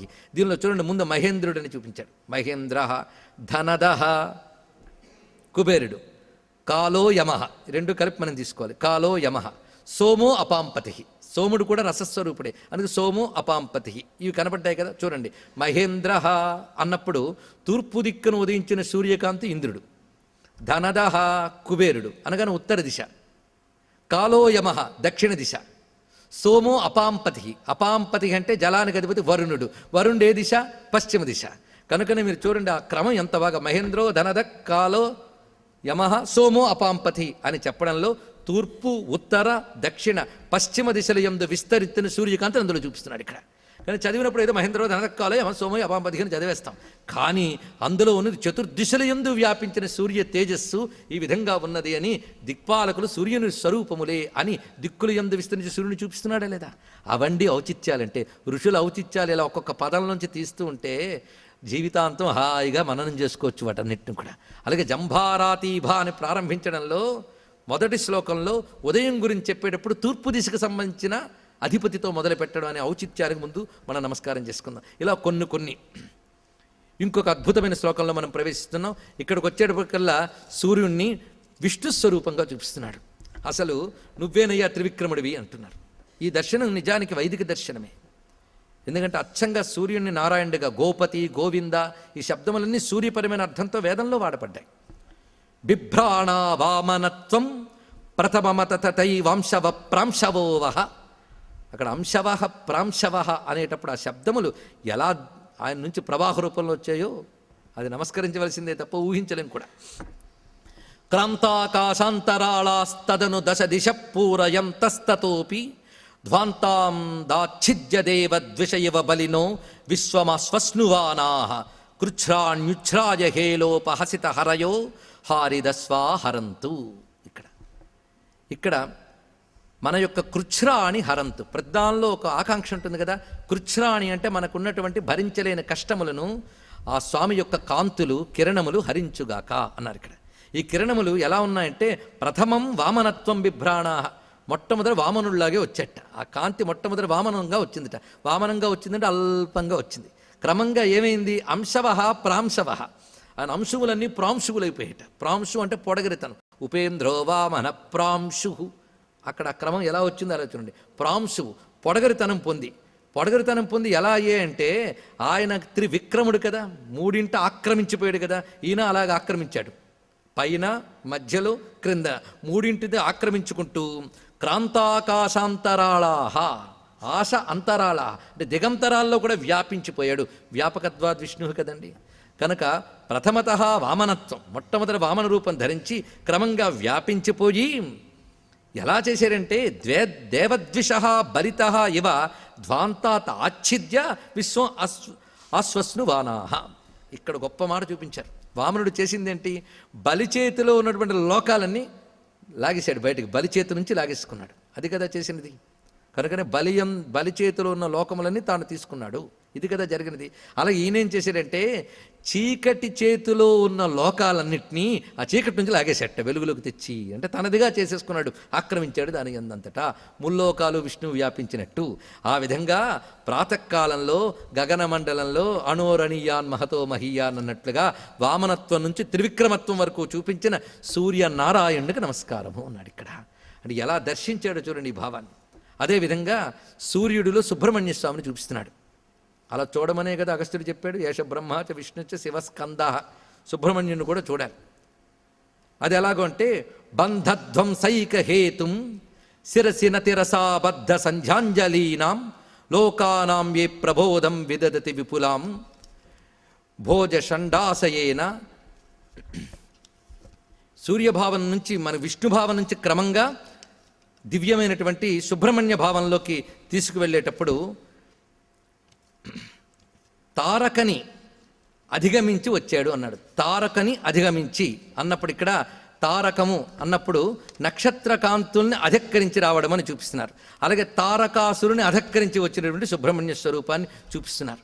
ఇలాగ సుబ్రహ్మణ్య తత్వం చూపడంలో అనేక విశేషాలు మనకి ఇందులో వ్యక్తం చేస్తూ ఉంటారు మహానుభావుడు మయూరకవి. ఆ చూపించేటప్పుడు బద్ధధ్వంసైక హేతుం శిరసి నతిరసాబద్ధ సంధ్యాంజలీనాం లోకానాం ఏ ప్రబోధం విదదతి విపులాం భోజ షండాసయేన తే యుష్మాకం స్వచిత్త ప్రతిమ పృథుతర ప్రార్థనా కల్పవృక్షా కల్పంతాం నిర్వికల్పం దినకర కిరణా కేతవ కల్మషస్య. ఇక్కడ స్వామి యొక్క కిరణాలను ఎలా వర్ణిస్తున్నాడు అంటే ఇవి ప్రార్థనా కల్పవృక్షా, ప్రార్థించిన వారికి కల్పవృక్షములు వంటివి ఆ కిరణములు. అంటే ఎంత చక్కటి మాట. ఎవరు ప్రార్థిస్తున్నారో వారికి సంబంధించినటువంటి అన్ని రకములైనటువంటి ఫలితములు అభీష్టములు సిద్ధింపజేస్తాడు కనుక ఇక్కడ ప్రార్థనా కల్పవృక్షా అనే మాటను చూపించాడు. ఇది బంధధ్వంసైక హేతుం, బంధముల్ని ధ్వంసం చేయడంలో ప్రధానమైన సాధనములు అన్నారు. ఇక్కడ బంధాన్ని ధ్వంసం చేయడము అంటే ఇక్కడ సంసార బంధాన్ని పోగొట్టి మోక్షం ఇవ్వడానికి పనికొచ్చేది. శిరసి నతిరసాబద్ధ సంధ్యాంజలీనాం, ఎంత అద్భుతంగా చూపిస్తున్నారు ఇక్కడ. కొంతమంది ఉదయించేటప్పుడు సూర్యభగవాన్ని ఉద్దేశించి అంజలిస్తున్నారు. అర్ఘ్యప్రదానం ఇవ్వడం, అంజలించడం. అంజలించేటప్పుడు శిరస్సు మీద 2 చేతులు పెట్టుకుని అంజలిస్తున్నట్ట. ఆ 2 చేతులు పెట్టడం ఎలా ఉన్నదంటే పద్మాలు నెత్తి మీద పెట్టుకుని దండం పెడుతున్నారా అన్నట్టున్నాయట అంజలులు. ఎందుకంటే సూర్యుడికి పద్మం చూస్తే వికసింపజేస్తాడు ఆయన. అలా ఎప్పుడైతే నెత్తి మీద వీళ్ళు 2 చేతులు పెట్టి ఉన్నారో వెంటనే ఆయన పద్మాన్ని వికసింపజేసినట్టు వాళ్ళల్లో ఉన్న జ్ఞానాన్ని వికసింపజేస్తున్నట్టు ఇక్కడ. కనుక సూర్యుడికి 2 చేతులతో నమస్కరిస్తే లోకానాం ఏ ప్రబోధం విదదతి. ఈ చెప్పడంలో జ్ఞానప్రదాత మోక్షప్రదాత అనే విషయాన్ని చూపిస్తున్నారు. విపులాంభోజ షండాసయేవ, వికసించిన పద్మములు మనం చూసినప్పుడు ఆ పద్మాలను సూర్యుడు ఎలాగ అక్కడ ప్రబోధం కలిగిస్తున్నాడో అదేవిధంగా నమస్కరించిన వారికి జ్ఞానరూప ప్రబోధాన్ని కలిగిస్తున్నాడన్న విషయాన్ని చూపించారు. అలాంటి స్వామి మన యొక్క చిత్తమునకు అభీష్ట సిద్ధి కలిగించుగాక. అదేవిధంగా కేతవ కల్మషస్య అన్నారు ఇక్కడ. మన కల్మషములు అంటే మన యొక్క పాపముల్ని నశింపజేసే కేతవహ. కేతవహ అనే మాట చాలా చిత్రం అండి. ఒకటి కిరణములు చెప్తుంది, ధూమకేతువు అని మాట అంటూ ఉంటాం. ధూమకేతువు అంటే నశింపజేసేదాన్ని ధూమకేతువు అని చెప్తారు. ఈ కిరణములు ధూమకేతువులు కావు, కానీ పాపముల పాలిడి ధూమకేతువులటివి. పాపముల పాలిటి ధూమకేతువులు, భక్తుల పాలిటి కల్పవృక్షములు అని కిరణాల్ని కల్పవృక్షంతో చూపిస్తూ ఉన్నారు. పైగా ఈ కిరణ సంపద ఆశ్రయించిన భక్తులకి ఏమేమి ఇస్తాయో ఒక శ్లోకంలో అద్భుతంగా భావన చేస్తూ ధారా రాయో ధనాయా పది సపది కరాలంబభూత ప్రపాతే తత్వాలోకైక దీపాస్త్రిదివపతిపుర ప్రస్థితో వీథ్యయేవ నిర్వాణోద్యోగి యోగి ప్రగమనిజదనుద్వారి వెత్రాయమాణాస్త్రాయంతాం తీవ్రభానోర్దివసముఖ సుఖారస్మయ కష్మలాద్వ. రశ్మయ కష్మలాద్వ త్రాయంతాం. ఆ కిరణములు మనల్ని కష్మలముల నుంచి కాపాడుగాక. కష్మలములు అంటే పాపములు, మాలిన్యములు, వాటి నుంచి కాపాడుతాయట. అంటే కిరణముల్ని ఎలా దర్శించాలో చూపిస్తున్నాడు. ఈ కిరణములు ఎన్ని ప్రయోజనాలు ఇస్తున్నాయి నమస్కరించిన వారికి. అవి ధారా రాయో ధనాయాపది సపది. దీని విషయం ఏంటంటే ధన ఆయా ఆపది. ధన విషయమైనటువంటి కోరిక కలిగినప్పుడు ఆపదల సమయంలో ధనపు ధారలాగా ఈ కిరణములు పనిచేస్తున్నాయి అన్నారు ఇక్కడ. అంటే ధనాలను ఒక ధారాపాతంగా వర్షిస్తాయి. అంటే సూర్యోపాసన వల్ల దారిద్ర్యం పోతుందని చెప్పడం ఇందులో ఉద్దేశం. అదేవిధంగా కరాలంబభూత ప్రపాతి, పడిపోతున్న వాడికి ఈ కిరణములు చేతి కర్రలా పనిచేస్తాయట. కరాలంబభూత ప్రపాతి, పడిపోతున్న వాడికి కర్రలా పనిచేస్తాయట. అంటే అర్థం ఏంటి? పడిపోవడం అంటే ఏమిటి అంటే పతనమైపోవడం. అంటే ధర్మ మార్గం నుంచి జారిపోయే వాడికి తిరిగి ఉద్ధరింపబడాలి అంటే ఈ కిరణముల ద్వారానే ఉద్ధరింపబడతారు. ఇది అనమాట. అందుకే పాపము చేత భ్రష్టులైన వారు దుఃఖపడితే ఈ కిరణముల ఆలంబనగా మళ్ళీ వాళ్ళని ఉద్ధరిస్తాయి పాపనాశనంలో. అంతేకాదు తత్వాలౌకైక దీపాహ, ఇవి తత్వమును చూపించేటువంటి దీపములు. ఈ మాట చెప్పడంలో ఒక ప్రత్యేకత ఉందండి. ఎందుకంటే రాత్రిపూట మనకి ఏదైనా వస్తువు కనబడలేదనుకోండి, ఏవో లైట్లు వేసుకుని వెతుకుతాం. ఎప్పటికి కనబడకపోతే పొద్దున చూద్దాం లేరా అంటట. ఏంటడా పొద్దున్న అంతగా వచ్చేది? ఏంటి పొద్దున్న వచ్చేది? ఈయన వస్తే నలుసైనా సరే పట్టివచ్చు. అది దగ్గరున్న గొప్పతనం. కనుక తత్వాలౌకైక దీపా అంటే తత్వం అనే మాటకి యాథార్థ్యే బ్రహ్మణి అని 2 అర్థములు చెప్పారు. కనుక యథార్థమేమిటో తెలిసిపోతుంది సూర్యుడు వస్తే. అంటే లోకం అసలు రంగు ఇనువల బయటపడిపోతుంది. కనుక తత్వమేమిటో చూపించడానికి ఈ కిరణములే దీపములు అన్నాడు ఇక్కడ.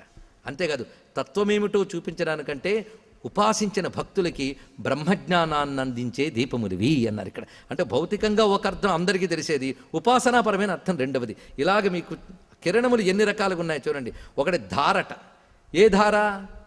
ధనధారలు. రెండవది కర్రల్ట. ఏం కర్రలు? ఊతం కర్రలు. మూడవది దీపాలట. ఏ దీపాలు? తత్వాన్ని చూపించే దీపాలు. అంతేకాదు త్రిదివపతిపుర ప్రస్థితో వీత్స్యయేవ. ఈ మాట రాయాలంటే అంత విశేషం ఉండాలండి. త్రిదివపతిపుర అంటే స్వర్గాది ఊర్ధ్వలోకాలకి వెళ్ళాలి అంటే ఈ కిరణములు వీధులు అని చెప్పారు ఇక్కడ. దీని గురించి చెప్పాలంటే ఐరావత వీధి, జారద్గవ వీధి అని సూర్యకిరణముల వీధుల గురించి వేదం చాలా అద్భుతంగా వర్ణించింది. పైగతులకు వెళ్ళేవారికి సూర్యకిరణాల దారులట. ఆ దారుల్లోంచి జీవుడు ఊర్ధ్వగతులకు ప్రవేశిస్తాడు. అందుకే దీనికి సంబంధించి మన శాస్త్రంలో కూడా 2 మహాత్ములు మాత్రమే సూర్యమండలాన్ని భేదించుకు వెళ్తారు మహాభారతంలో చెప్పారు. అవి ఎవరంటే పరివ్రాట్టి అయిన యోగి, యుద్ధంలో వీరమరణం పొందినటువంటి వాడు. ఈ 2 చూపించారు ఇక్కడ. పరివ్రాట్టి అయిన యోగి క్రమంగా సూర్యమండలం ద్వారా ముక్తిని పొందుతున్నాడు వాడు. యుద్ధంలో వీరమరణం పొందినవాడు కూడా వీరస్వర్గానికి పొందుతాడు. కనుక ఊర్ధ్వలోకాలకు వెళ్ళాలంటే సూర్యమండలం మించే వెళ్ళాలంటే ఆయన కిరణాలు దారులు. అంటే తండ్రి చేయి పట్టుకుని పిల్లాడు నడిచినట్ల ఉపాసకుడు సూర్యభగవాన్ని కిరణములనే చేతులు పట్టుకుని తరించిపోతాడండి. అది తెలుసుకోవాల్సింది. అందుకే వీధులు అని చూపిస్తున్నారు. త్రిదివపతిపుర ప్రస్థితౌ వీత్స్యయేవ నిర్వాణోద్యోగి యోగి ప్రగమ నిజతనుద్వారి వెత్రాయమాణ. ఇది గొప్ప మాట. ఇది సూర్యమండలంలోంచి ప్రవేశించి వెళ్తారు కదా, ఆ మండలంలోకి వెళ్ళేటప్పుడు ఈ కిరణాల్లోంచి వెళ్తారు కదా, అప్పుడు ఇటు అటు కిరణములు ఎలా ఉన్నాయి అంటే బెత్తం పట్టుకుని నిలబడ్డ భటుల్లా ఉంటాయి వాళ్ళకి, ఆ యోగులకి. అంటే కిరణాలను ఎన్ని రకాలుగా చూశారు. నిర్వాణోద్యోగి యోగి ప్రగమ నిజ తనుద్వారి వేత్రాయమాణ. ఆయన తనుద్వారం దగ్గర ఈ కిరణములు వేత్రాయమాణ, బెత్తములు పట్టుకుని నిలబడినటువంటి భటుల వలె లోపలికి ఆహ్వానం పలుకుతాయి ఇక్కడ. మొత్తానికి ఆ కిరణములు సంపదలు ఇవ్వడమే కాదు, పతనమైన వాడిని ఉద్ధరిస్తున్నాయి, క్రమంగా ఉత్తమకు తెలుస్తాయని మనం చూసే కిరణాల్లో ఏం చూడాలో చూపించాడు. దీని అంతటికీ శాస్త్ర ప్రమాణములతో చెప్పిన వాక్యమే మనం ఇందాక చెప్పుకున్నటువంటి వాక్యం భారతంలోది. ద్వావివౌ పురుష వ్యాఘ్ర సూర్యమండల భేదినౌ పరివ్రాడ్ యోగయుక్తశ్చారణీచాభిముఖోహత. చాలామందికి పైగతులకు వెళ్ళడం ఏమిటో అక్కడక్కడ చదువుతారు, కానీ అదేమిటో శాస్త్ర ప్రకారంగా తెలిస్తే ఈ శ్లోకం ఇంకా బాగా మనకు అర్థమవుతుంది. ఈ విధంగా సూర్యకిరణములు ఏ విధములుగా మనల్ని కాపాడతాయి, సంపదలు ఇవ్వడం దగ్గర నుంచి, పతనం నుంచి కాపాడడం దగ్గర నుంచి, పైలోకాలకు వెళ్ళడం వరకు సూర్యకిరణములు చూపించే కారుణ్యాన్ని ఇంతగా వర్ణించి చూపిస్తున్నాడు. ఆ తర్వాత మరొక అద్భుతమైన భావంలోకి మనం ప్రవేశిస్తున్నాం. దీంట్లోకి వెళ్ళేటప్పటికల్లా ఇవన్నీ కూడా ఆగమ ప్రమాణములతో ఉన్నాయని మరొక్కసారి విన్నవించుకుంటున్నాం. అయితే ఇందాక ఆ సుబ్రహ్మణ్య స్తుతిని మనం సంపూర్ణం చేసుకుందాం. ఎందుకంటే నేను ఆ చెప్పిన క్రమంలో అది రాలేదు కనుక ఇక్కడికి వచ్చాం. బిభ్రాణ శక్తిమాసు ప్రసమిత బలవత్తార కౌర్జిత్య గుర్వీం కుర్వాణో లీలయాధ శిఖినమపి లసచ్చంద్రకాంతావభాసం ఆదధ్యాదంధకారే రతిమతిశయనీ మావహన్ వీక్షణానాం బాలో లక్ష్మీమపారామపర ఇవ గుహో హర్పతే రాతపో వహ. గుహ ఇవ అహర్పతే ఆతప వహ అపారాం లక్ష్మీం ఆవగతు. ఇదే అండి దీని యొక్క భావం. అహర్పతి అహర్పతి అంటే పగటి ప్రభు. ఇదొక ప్రక్రియ ఎవరైనా సరదాగా చేసుకోవచ్చండి. సరదాగా ఏంటి, శ్రద్ధగా చేయొచ్చు. అదేమిటి అంటే మయూరుని సూర్య శతకం దగ్గర పెట్టుకుని ఒక్కొక్క శ్లోకంలో సూర్యునికి ఒక్కొక్క పేరు చెప్తాడు ఆయన. ఆ పేర్లు రాసుకుంటే అహర్పతి, సవిత, భాను ఇవన్నీ తీస్తే ఒక సూర్యనామాల వరుస వస్తుంది. ఇవన్నీ వైదిక సూర్యనామాలే. చిత్రం. పైగా ఒక ఆకాంక్ష ఉంటుంది ఆ శ్లోకంలో. అంటే ఆ శ్లోక పారాయణ వల్ల వచ్చే ఫలితం అనమాట అది ఇక్కడ. కనుక ఈ శ్లోకం విన్నవారికి అన్నవారికి ఇక్కడ వచ్చే ఫలితం ఏంటంటే అపారాం లక్ష్మీం ఆవహతు, అపారమైన సంపద లభించుగాక అన్నారు. ఇప్పుడు సుబ్రహ్మణ్య స్వామికి ఈయనకి ఉన్నటువంటి ఆ పోలిక చెప్పడం చూడండి. పైగా బాల సూర్యుడు కదా, బాల సుబ్రహ్మణ్యుడు. అందుకే బాలో లక్ష్మీమపారామపరయవ గుహ అన్నారు. పెద్ద సుబ్రహ్మణ్యుడు కాడండి, బాలసుబ్రహ్మణ్యుడు. అందుకే బాలహ గుహ అని చెప్పడం. అపరహ గుహ, రెండవ గుహుడా అన్నట్లున్నాడు ఈ బాలభానుడు. ఎలాగంటే బిభ్రాణ శక్తి, ఈయన శక్తిధరుడై ఉన్నాడు, మహాబలశాలి. సుబ్రహ్మణ్యుడు శక్తిధరుడు, ఆయన చేతిలో ఉన్న ఆయుధం పేరు శక్తిహస్తం. అదేవిధంగా ఈయన శక్తిని ధరించున్నాడు. సూర్యుడు అపార శక్తి సంపన్నుడు, సర్వ జగత్తుకి శక్తినిస్తున్నాడు. అంతేకాదు ప్రసమిత బలవత్తారక ఔర్జిత్య గుర్వీం అని ఇక్కడ. తారక ఔర్జిత్య గుర్వీం ప్రసమిత అని. తారకల యొక్క మిడిసిపాటుతనాన్నంతటినీ కూడా ఈయన వస్తూనే తీసేసాడు ఇక్కడ. అంటే ఆయన ఉదయించగానే నక్షత్రాలకి వాటికి మరి ఆనలేదు, అవి కనిపించలేదు. అలాగే తారకము యొక్క ఔర్జిత్యాన్ని అంటే మిడిసిపాటుతనాన్ని అణచివేశాడు ఈ సూర్యుడు. తారకాసురుని యొక్క ఉద్ధతిని అణచివేశాడు ఆ బాలసుబ్రహ్మణ్య స్వామి. ఈ రెండూ కూడా చూడండి. అందుకు ఒకవైపుంతో సుబ్రహ్మణ్యపరమైన అర్థం. కుర్వాణో లీలయాధ శిఖినమపిల సచ్చంద్ర కాంతావభాసం. అలాగే విశేషమైనటువంటి కాంతి కలిగిన శిఖిని కూడా తన కింద చేశాడయ్యా అన్నాడు ఇక్కడ. శిఖి అంటే అగ్ని, అగ్నిని తన కింద చేశాడు. కింద చేయడం అంటే ఓడించడం అని అర్థం. మనం రాత్రిపూట రకరకాల జ్వాలలు వెలిగించుకుంటాం, కానీ సూర్యుడు వచ్చాక ప్రతి జ్వాల కూడా వెలవెలబోతుంది. ఎందువల్ల ఆయన ప్రకాశం ఉంది ఇవన్నీ కింద అయిపోయాయి. అదేవిధంగా శిఖిని కిందిగా చేశాడు. కుర్వాణో లీలయా అధహ శిఖినమపి, అది చెప్పడంలో ఉన్న విశేషం. శిఖిని క్రింది చేశాడు అంటే అర్థం అంటే శిఖి అంటే నెమలి అని అర్థం. నెమలిని క్రింది చేశాడు అంటే నెమలి మీద కూర్చున్నాడు ఎవరు, సుబ్రహ్మణ్య స్వామి. కనుక శిఖినం అనే మాటకు అక్కడ సూర్యుడి పరంగా చెప్తే అగ్నిపరమైన అర్థం చెప్పుకోవాలి, స్వామి పరంగా చెప్తే నెమలి అని అర్థం చెప్పుకోవాలి. చంద్రకాంతావభాసం, ఇక్కడ చంద్రకాంతము అనే మాటకి ఇక్కడ విశేషం ఏంటంటే చంద్రకాంతావభాసం అంటే చంద్రకాంతిని కూడా అవభాసము చేశాడు అని ఒకటి. చంద్రకాంతావభాసము అనే మాటకి చంద్రకాంతం అంటే నెమలిపించము అని అర్థం ఉన్నది శాస్త్రరీత్యా. నెమలిపించాన్ని అలంకరించుకుని ప్రకాశిస్తున్నాడు కనుక చంద్రకాంతిని తగ్గించే వేశాడు సూర్యభగవానుడు, నెమలిపించాన్ని అలంకరించుకుని ప్రకాశిస్తున్నాడు సుబ్రహ్మణ్య స్వామి. అంతేకాదు ఇంకో అద్భుతమైన మాట అంటున్నాడు. ఆధజ్యాదంధకారే రతిమతిశయనీ మావఘన్ వీక్షణానాం. ఈ మాటకి భావం ఏమిటి అంటే అంధకారములో ఏ వస్తువు సరిగ్గా కనిపించక బాధపడే కన్నులకి ఆనందం కలిగిస్తున్నాడు. అంటే అంధకారపు కన్నులకి ఆనందము కలిగిస్తున్నాడు. ఇది ఈ మాటలో ఉన్న అందం చూడండి. అంధకారం అంటే చీకటి, చీకట్లో ఉన్న కన్నులకు సూర్యుడు రాగానే ఆనందం కలిగింది. ఇది సూర్యపరమైన అర్థం. మరి సుబ్రహ్మణ్యపరమైన అర్థం ఏంటి? అంధకారేహే వీక్షణానాం, అంధకారి యొక్క వీక్షణములు. అంధకారి అంటే శివుడు అని అర్థం అండి. ఎలాగో అంటే అంధకుడు అనే రాక్షుడికి శత్రువు కనుక అంధకారి, అంధకారే అంటే లోకంలో అంధకారం అని అర్థం ఉన్నది. కనుక సూర్యపరంగా చెప్తే అంధకారం అంటే చీకటి, సుబ్రహ్మణ్య పరంగా చెప్తే అంధకారి అంటే శివుడు. శివుడి యొక్క కన్నులకి ఆనందం కలిగించిన వాడు అన్నారు ఇక్కడ. అంధకారి యొక్క నేత్రముడికి ఆనందం కలిగిస్తున్నట్ట, అలా రెండూ చూపించారు. అలాంటి బాలగుహుడులా ప్రకాశిస్తున్న ఈ బాలసూర్యుడు మనకి లక్ష్మిని అఖండముగా అందించుగాక. ఈ చెప్పడంలో కవితా చమత్కారమా కావలసినంతుంది, దర్శనమా కావలసినంతుంది. ఇది ఇలాంటి వాటిని మహాత్ముల రచనని కవితా చమత్కారం అనరదు, అది తత్వదర్శనం అనాలి. తత్వం అంటే యథార్థ దర్శనం, సర్వదేవతాత్మకునిగా చూడడమే. ఇవి ఇంకా మనపై పడుతున్న వెలుగుల విశేషం అండి, ఇదంతా కూడా కాంతి విశేషం. ఇలా ఈ కాంతిని వర్ణించి అద్భుతమైన భావనతో చూపిస్తున్నారు. ఆ తర్వాత మరొక శ్లోకంలో మనం ప్రవేశిస్తున్న ఎంపిక చేసుకుని ఈ కాంతికి సంబంధించినవి. ఈ కాంతికి సంబంధించిన శ్లోకముల్లో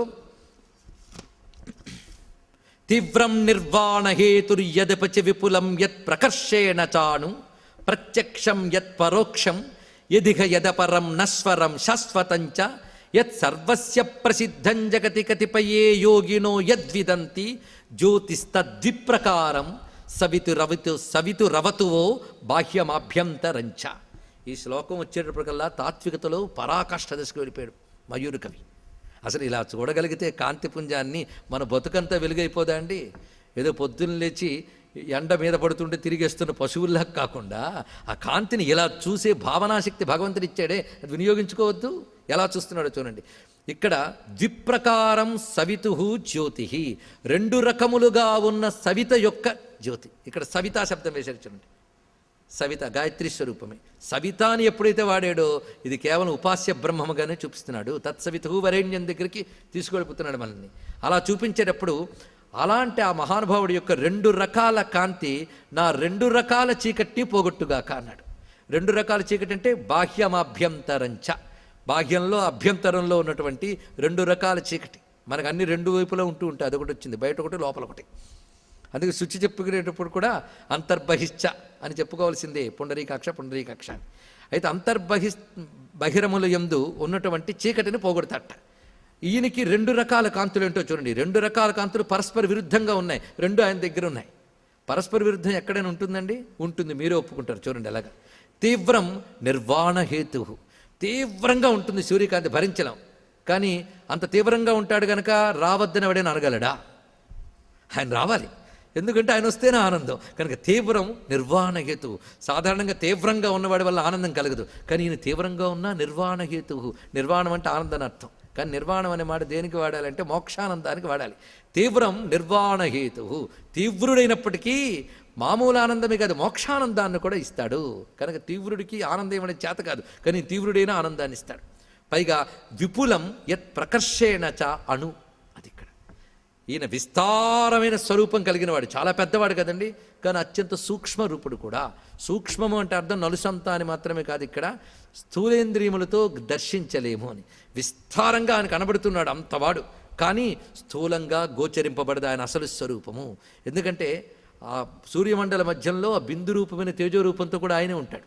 అందుకే యత్ ప్రకర్షేణ చ అణు, ప్రత్యక్షం యత్ పరోక్షం. ఆయనే ప్రత్యక్షము, ఆయనే పరోక్షము. అవునా కదే చెప్పండి.